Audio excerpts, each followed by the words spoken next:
Hello friends, good morning. Welcome to my channel Supriti's blog.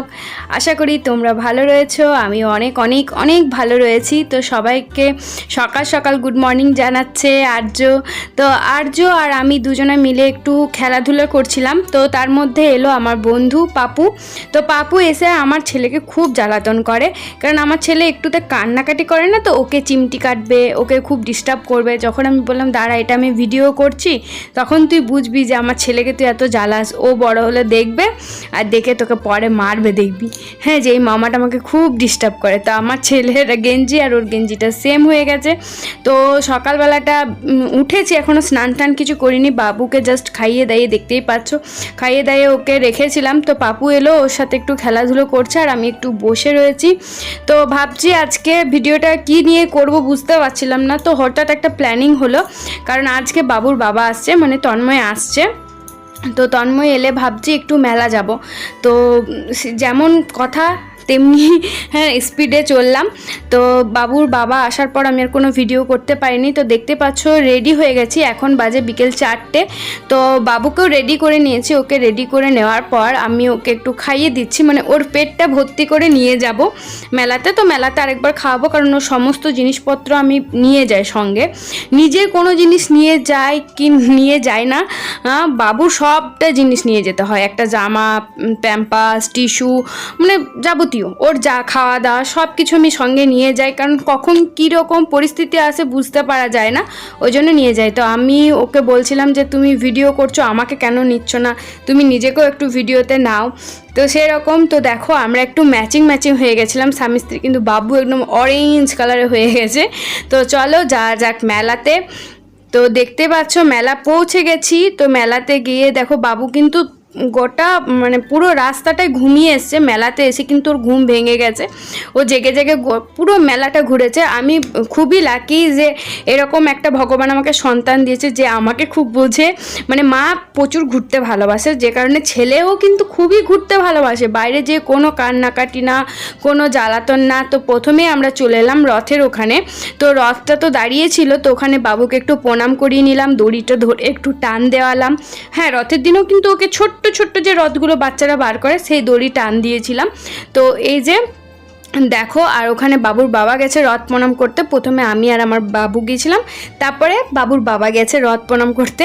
তো ও প্রণাম টনাম করে চলে এলাম আমরা এখানে, যেখানে জগন্নাথ দেবকে রাখা হয়েছে। তো দেখো কি সুন্দর সাজিয়েছে না, খুবই সুন্দর সাজিয়েছে। আর জগন্নাথ দেবকে কি অপরূপ সুন্দর দেখতে লাগছে। তো জগন্নাথ দেব তো অলরেডি সুন্দর। তারপর ঠাকুর দেখার পর চলে গেলাম একটু মেলাটা ঘুরু করতে। মেলাতে আমি সেরকম ক্লিপ তোমাদের জন্য নিতে পারিনি। তো এখানে বাবুর খিদে পেয়ে গেছিলো, তাই বাবুকে বসে খাওয়াচ্ছিলাম। তো তখন হচ্ছিল জগন্নাথ দেবের সন্ধ্যা আরতি। তো আমি তো ওখানে বাবুকে খাওয়াচ্ছিলাম, তাই তন্ময়কে বললাম যাও একটু ছোট্ট ক্লিপ তুমি তুলে নিয়ে আসো। তো ও এসেছিলো এখানে ক্লিপ তুলে নিতে। আর প্রচণ্ড পরিমাণে ভিড় ছিল, যে কারণে আমি চেয়ারে বসেছিলাম। তারপর খাওয়ানো হয়ে গেছিলো, তো বাবুকে এখানে দেখাচ্ছিলাম যে ও কিন্তু এইসব জিনিস উপভোগ করতে খুব ভালোবাসে, বাজনা টাজনা দেখতে খুব পছন্দ করে। মানে আমি একদিক থেকে প্রচুর লাকি যে আমার বাচ্চাটা খুব একটা কান্নাকাটি থেকে মানে আমার সাথে খুব মিলমিশ থাকে, সবারই আদর পেতে ভালোবাসে, ঘুরতে ভালোবাসে। মানে যেখানে নিয়ে যায় যে খুব একটা বিরক্ত বোধ করে, বিরক্ত করলে তো আমি তো একদমই কিছু করতে পারতাম না, আমার একদম রেগে যেতাম হয়তো। কিন্তু ও আমার সাথে খুব মিলেমিশে থাকে, মানে আমার সন্তান বলতে মানে আমি বলছি যে আমি খুব খুশি যে ও এরকমভাবে। তো এখানে দেখো অনেকজন চেয়ারে বসে রয়েছে, আর এখানে কিন্তু আমিও কিন্তু বসে রয়েছি। তো আমি না একটু পেছন দিকে ছিলাম, তোমরা দেখতে পাচ্ছ কিনা বুঝতে পারছি না। তো এই যে কাকুটা দাঁড়িয়েছিল, এই কাকুটার পেছনেই আমি বসেছিলাম। তো এই কারণে আমি ওকে খাওয়া দাওয়া করাচ্ছিলাম। তো দেখতে পাচ্ছ প্রচুর ভিড়। যখন আমরা বিকেল 5টা 5:30টার সময় যখন মেলাতে এন্ট্রি করি, তখন সেরকম ভিড় ছিল না, যতটা সন্ধে বাড়তে থাকছে তত ভিড় হচ্ছে। তো আমরা মেলাটা পুরোপুরি ঘুরতে পারিনি বাবুকে নিয়ে, কারণ ওকে খাওয়ানো থেকে এমনিতে কখন যে টাইমটা পেরিয়ে গেছে, কখন যে 8:30 থেকে 9টা বাজতে চলেছে আমরা বুঝতেই পারিনি মেলা ঘুরতে ঘুরতে। তো মেলাতে বাবুর জন্য একটা খেলনা কিনেছিলাম, আমি 2টো কানের কিনেছি, এইটুকুই। যাক বেশি কিছু কিনিনি, মেলা ঘুরতে গেছে। আর মেলাতে গিয়ে ঘুরবো আর কিছু খাবো না সেটা তো হয় না। তো মেলাতে গিয়ে আমরা খাবারও খেয়েছি। তো মেলাতে না আমি খুব একটা বেশি রিচ টিচ খাবার খাই না, হালকা ফুলকাই খাই, যেমন ফুচকা চাট এইসবই পছন্দ করি। তো এখানে সন্ধ্যা আরতি যেমন হচ্ছে দেখতে পাচ্ছ, বিশাল জোরে জোরে কাসর বাজছিলো, যে কারণে আমি আর গান হচ্ছিলো তো ব্যাক সাইডে, সে কারণে আমি ভিডিওটার ইয়েটা মিউট করে দিয়েছি। কিন্তু কিছু করার নেই, এখানে আরেকটা না পালা কীর্তনও হবে। তো প্রথমে গান হচ্ছিলো, তারপর পালা কীর্তন হবে।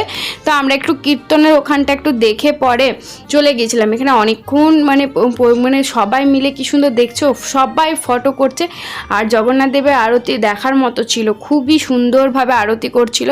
তো আরতি হয়ে যাওয়ার পর যে আরতির ইয়েটা তাপটা, সেটা আমার বর বাবুকে দেওয়ার জন্য এপাশ আর ওপাশ ছুটাছুটি করছিল। তো দেখতে পাচ্ছ আমার বাবু কিন্তু পুরো আরতিটাই দেখেছে ওর বাবার কোলে থেকেই ঘুরেছে, আবার এখানেও ঘুরেছে। দেখো ওইদিকে তাপ নিতে গেল, তখন তাপটা আবার এই দিকে চলে এলো। তা আবার আমার বর ঘুরে ঘুরে আসছে, তার মধ্যে আমি একটু তাপ নিয়ে নিলাম, ছেলেকেও একটু মাথায় তাপ দেব। তো আমি অনেক কিছু বললাম না যে বাবুর খাবার দাবার নিয়ে গেছিলাম, তো সেগুলো থলির মধ্যে রাখা ছিল। তো এদিকে আবার এসছে ও তাপ নিতে বাবুকে। তো আমার বর না খুব ভগবান বিশ্বাসী, মানে ভগবানকে খুবই মানে, তাই হয়তো ওর একটু কষ্টটা কম, খুব মানে ভগবানকে। আর ও চায় যে ওর ছেলেও যাতে আমাদের ভগবান ভক্ত হোক, মানে ঠাকুর সব ঠাকুরকে যাতে চেনে, সব ঠাকুরকে যাতে ভালোবাসতে পারে। এখন থেকে না ও একটু ঠাকুরের প্রতি ছেলেকে আকর্ষণ করতে চায়। তো সব কিছু হয়ে যাওয়ার পর আমার বরের খুব খিদে পেয়ে গেছিলো, ও খাচ্ছিল পাওভাজি। তখন আমি বাবুকে নিয়ে বসেছিলাম, কারণ না আমার না পাওভাজি খুব একটা পছন্দ নয়, যে কারণে আমি খাবো পাপড়ি চাট। তো এখানে ও খাচ্ছে, তো আমাকে দিয়েছিল দুটো বাইট, খাই না সেটা নয়, খাই। তো চলো এখানে আমি আমার ভিডিওটা এন্ড করছি, কারণ পাপড়ি চাট খাওয়ার পর বাড়িতে এসে আর আমি সেরকমভাবে ভিডিও করতে পারিনি। আর এখানে মা আর ছেলে বসে আছি, যেহেতু ওর বাবা খাচ্ছিল, তাই আমি ভাবলাম বাবুকে নিয়ে একটু ভিডিও করে নিই। তো আমার খাওয়া দাওয়া কমপ্লিটের পর চুপচাপ বাড়ি চলে এসেছি। আর বাড়ি এসে না টানা ঘুম দিয়েছি, কারণ আর না পায়ে জোর ছিল না, আর এনার্জিও ছিল না, যে কারণে আর ভিডিওটা কমপ্লিট করতে পারিনি। টাটা বাই বাই সবাইকে। আশা করি ভিডিওটা তোমাদের ভালো লেগেছে। Tata bye bye.